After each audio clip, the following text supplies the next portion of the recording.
लो भाई, कहाँ पे सिविक सेंस। एक मोबाइल, एक कैमरा और थोड़ा सा टेंशन, बस इतना मिलते ही कुछ लोगों को लगता है जैसे वो पब्लिक नहीं बल्कि वीआईपी जोन में आ गए हो। सड़क उनके बाप की हो गई हो और सड़क पर चलने वाले उनके एम्प्लॉइज, और जो बिना उनकी परमिशन से गुजर जाए उन्हें तुरंत मैनरलेस घोषित कर दिया जाता है। पर असली सवाल ये है कि तमीज की कमी चलने वालों में है या स्टेज समझकर सड़क पर खड़े होने वाले लोगों में। आखिर क्या है ये सिविक सेंस जो इंडिया के लोगों में बिल्कुल जीरो है? चलिए जानने की कोशिश करते हैं आज की इस वीडियो में। जय हिंद, मेरा नाम है अनुराग शर्मा और स्वागत है आपका एक नई वीडियो में। सिविक सेंस ये एक ऐसी बीमारी है जो अब तक जितने भी देशों में फैली उसने उन सबको साफ, सुंदर और एक व्यवस्थित देश बना दिया। अगर आप सिविक सेंस की इम्पोर्टेंस जानना चाहते हो तो आप एक बार जापान की ये नालियां देखो, जिसका पानी इतना साफ है कि यहाँ के नालों में भी मछलियां तैरती हैं। तो वही एक हमारे देश की नदी है जिसे हम यमुना के रूप में पूजते हैं, लेकिन इसका पानी इतना गंदा हो चुका है कि अगर कोई इसमें आस्था की डुबकी लगाए तो उसे घर जाकर वापस दोबारा साफ पानी से नहाना पड़ेगा।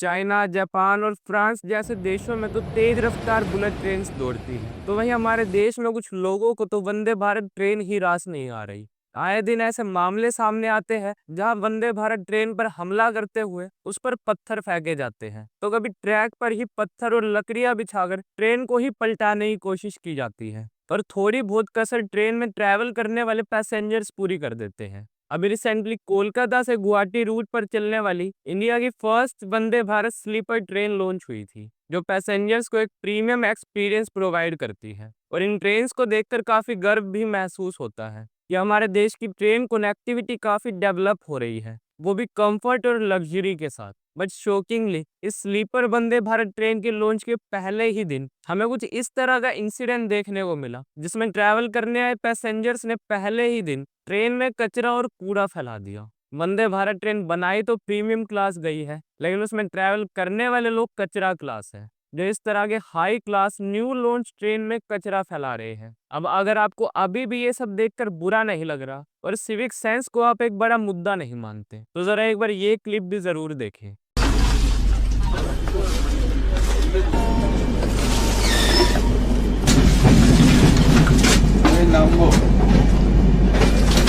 Hello.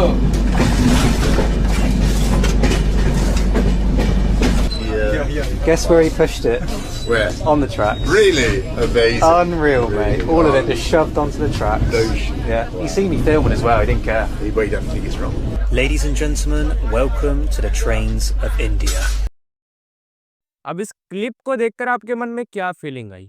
मैं भी आपको बहुत बुरा लगा होगा और शायद शर्म भी आ रही होगी, वो भी तब जब ये कूड़ा कचरा आपने नहीं फैलाया था और ना ही वो कचरा आपने ट्रेन से बाहर फेंका। लेकिन फिर भी आपको बुरा जरूर लग रहा है, क्योंकि उन फॉरेन टूरिस्ट के सामने हमारे देश की सरकार या ट्रेन की बेइज्जती नहीं हुई, बल्कि हमारे और हमारे देश की बेइज्जती हुई है। अब जब भी वो टूरिस्ट अपने देश में किसी भी भारतीय को देखेंगे तो उन्हें वो इमेज जरूर याद आएगी और वो हमें उसी बेस पर जज करेंगे कि ये वही लोग हैं जो इतने मैनर्सलेस हैं कि अपने ही देश में यहाँ वहाँ कचरा कूड़ा फैलाते हैं और उन्हें गंद में रहने की आदत है। लेकिन अब ऐसा भी नहीं है कि इंडिया में हर कोई ऐसा ही हो। कुछ लोग ऐसे भी हैं जो दूसरों के लिए एग्जाम्पल बनते हैं कुछ अच्छा करने के लिए। अब ऐसे ही कुछ एजवल से गुवाहाटी जाने वाली स्लीपर ट्रेन में देखने को मिला, जहां लोगों ने अपना कचरा यहाँ वहां गिराकर फैलाने के बजाय उसे प्लास्टिक बैग में इकट्ठा कर कर रखा, ताकि स्टेशन आने पर वो उसे कूड़ेदान में फेंक सके। और यही रीजन भी है कि हमारे देश का सबसे साफ और सुंदर पार्ट नॉर्थ ईस्ट ही है, जहाँ आपको सब कुछ साफ सुथरा दिखाई देगा, क्योंकि वहाँ के लोगों का सिविक सेंस बहुत अच्छा है, जो हम सबको भी उनसे सीखने की बहुत जरूरत है।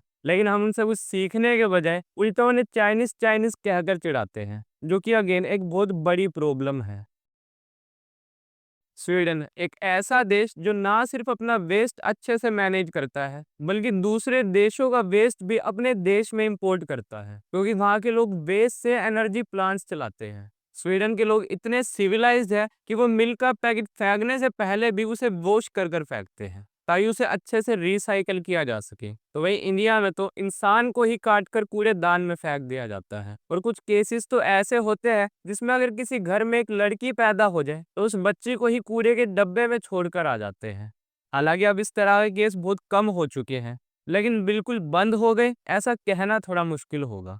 अब हम सिविक सेंस की बात कर ही रहे हैं तो अपने देश के छपरियों को कैसे भूल सकते हैं, जो आए दिन सोशल मीडिया पर रील बनाने के चक्कर में इंडिया को बदनाम करने की कोई कसर नहीं छोड़ते।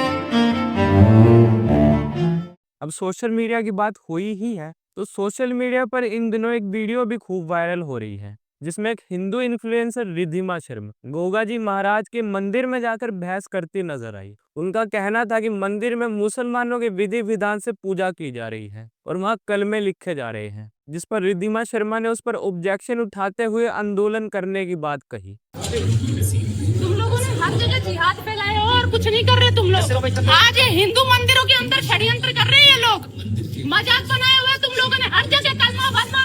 नहीं चलेगा तुम्हारा कलमा यहाँ पर, कलमे लिख रहे हैं मुसलमान अपने मंदिरों के अंदर। गोगा जी महाराज मुसलमान थोड़ी थे। अब देखो, मैं इस बात से तो एग्री करता हूँ कि हमें सबकी आस्था का सम्मान करना चाहिए, और अगर हम अपने देश को सच में एक सेकुलर देश मानते हैं तो जिस तरह से मंदिरों में कलमा पढ़ने दिया जा रहा है, नमाज पढ़ी जाती है, तो उस तरह से मस्जिदों में भी हनुमान चालीसा और सुंदरकांड का पाठ होना चाहिए। तभी हमारा ये देश सेकुलर और सिविलाइज देश कहलाएगा।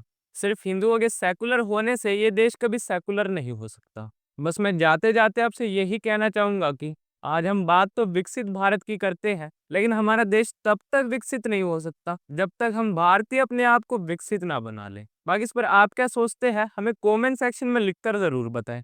टिल देन गुड बाय, जय हिंद, वंदे मातरम।